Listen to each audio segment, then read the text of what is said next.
राधिका और नवीन को आज तलाक के कागज मिल गए थे। दोनों साथ ही कोर्ट से बाहर निकले। दोनों के परिजन साथ थे और उनके चेहरे पर विजय और सुकून के निशान साफ झलक रहे थे। 4 साल की लंबी लड़ाई के बाद आज फैसला हो गया था। 10 साल हो गए थे शादी को, मगर साथ में 6 साल ही रह पाए थे, क्योंकि 4 साल तो तलाक की कार्यवाही में ही लग गए। राधिका के हाथ में दहेज के सामान की लिस्ट थी जो अभी नवीन के घर से लेना था, और नवीन के हाथ में गहनों की लिस्ट थी जो राधिका से लेने थे। साथ में कोर्ट का ये भी आदेश था कि नवीन 10 लाख रुपए की राशि राधिका को चुकाएगा। राधिका और नवीन दोनों एक ही टेम्पो में बैठकर नवीन के घर पहुंचे। दहेज में दिए गए सामान की निशानदेही राधिका को करनी थी, इसलिए 4 वर्ष बाद ससुराल जा रही थी। आखिरी बार, बस उसके बाद कभी नहीं आना था। उधर सभी परिजन अपने अपने घर जा चुके थे। बस 3 जन बचे थे, नवीन, राधिका और राधिका के माताजी। नवीन घर में अकेला ही रहता था। उसके माँ बाप और भाई आज भी गांव में ही रहते हैं। राधिका और नवीन का इकलौता बेटा जो अभी 7 वर्ष का है, कोर्ट के फैसले के अनुसार बालिग होने तक वो राधिका के पास ही रहेगा। नवीन महीने में एक बार उससे मिल सकता है। घर में प्रवेश करते ही पुरानी यादें ताजी हो गई। कितनी मेहनत से सजाया था इसको राधिका ने। एक एक ईंट में उसकी जान बसी थी। सब कुछ उसके आंखों के सामने बना था। एक एक ईंट से धीरे धीरे बनते घरौंदे को पूरा होते देखा था उसने। सपनों का घर था उसका। कितनी शिद्दत से नवीन ने उसके सपनों को पूरा किया था। नवीन थका हारा सा सोफे पर बैठ गया। बोला, ले लो जो कुछ भी चाहिए, मैं तुझे नहीं रोकूंगा। राधिका ने अब गौर से नवीन को देखा। 4 साल में कितना बदल गया है। बालों में सफेदी झांकने लगी है। शरीर पहले से आधा रह गया है। 4 साल में चेहरे की रौनक गायब हो गई। वो स्टोर रूम की तरफ बढ़ी, जहां उसके दहेज के अधिकतर सामान पड़ा था। सामान ओल्ड फैशन का था, इसलिए कबाब की तरह स्टोर रूम में डाल दिया गया था। मिला भी कितना था उसको दहेज? प्रेम विवाह था दोनों का। घर वाले तो मजबूरी में साथ हुए थे। प्रेम विवाह था तभी तो नजर लग गई किसी की, क्योंकि प्रेमी जोड़ी को हर कोई टूटता हुआ देखना चाहता है। बस एक बार पीकर बहक गया था नवीन। हाथ उठा बैठा था उस पर। बस वो गुस्से में मायके चली गई थी। फिर चला था लगाने सिखाने का दौर। इधर नवीन के भाई भाभी और उधर राधिका की माँ। नौबत कोर्ट तक जा पहुंची और तलाक हो गया। न राधिका लौटी, न नवीन लाने गया। राधिका की माँ बोली, कहाँ है तेरा सामान? इधर तो नहीं दिखता। बेच दिया होगा इस शराबी ने। चुप रहो माँ। राधिका को न जाने क्यों नवीन को उसके मुंह पर शराबी कहना अच्छा नहीं लगा। फिर स्टोर रूम में पड़े सामान को एक एक कर लिस्ट में मिलाया गया। बाकी कमरों से भी लिस्ट का सामान उठा लिया गया। राधिका ने सिर्फ अपना सामान लिया, नवीन के सामान को छुआ भी नहीं। फिर राधिका ने नवीन को गहनों से भरा बैग पकड़ा दिया। नवीन ने बैग वापस राधिका को दे दिया।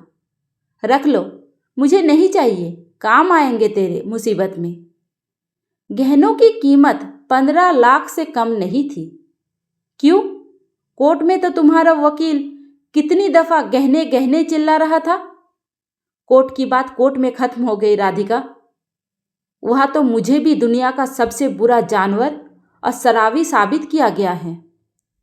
सुनकर राधिका की मां ने नाक भौं जाई। नहीं चाहिए, वो 10 लाख भी नहीं चाहिए।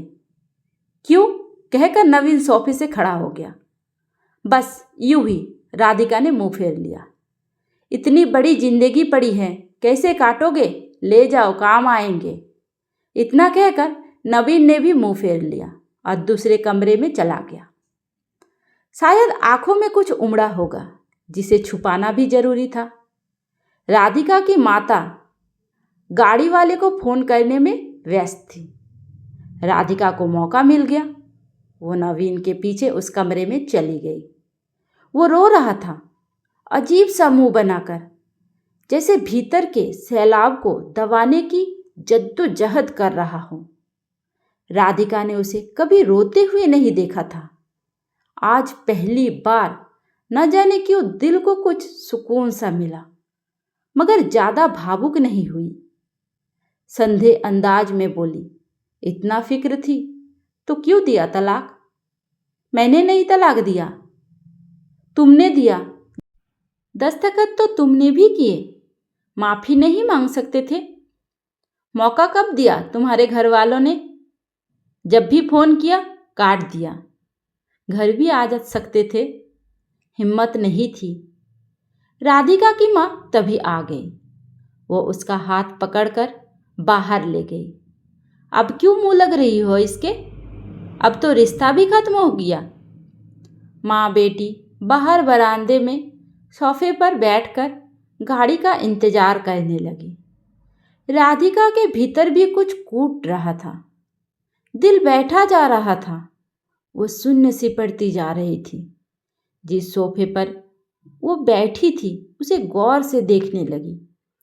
कैसे कैसे बचत करके उसने और नवीन ने वो सोफा खरीदा था। पूरे शहर में घूमी तब ये पसंद आया था। फिर उसकी नज़र सामने तुलसी के सूखे पौधे पर गई। कितनी शिद्दत से देखभाल किया करती थी। उसके साथ तुलसी भी घर छोड़ गई। घबराहट और बढ़ी तो वो फिर से उठकर भीतर चली गई। माँ ने पीछे से पुकारा, मगर उसने अनसुना कर दिया। नवीन बेड पर उल्टे मुंह पर था। एक बात तो उसे दया आई उस पर, मगर वो जानती थी कि अब तो सब कुछ खत्म हो चुका है, इसलिए उसे भावुक नहीं होना है। उसने सरसरी नज़र से कमरे को देखा। अस्त व्यस्त हो गया है पूरा कमरा। कहीं कहीं तो मकड़ी के जाले झूल रहे हैं।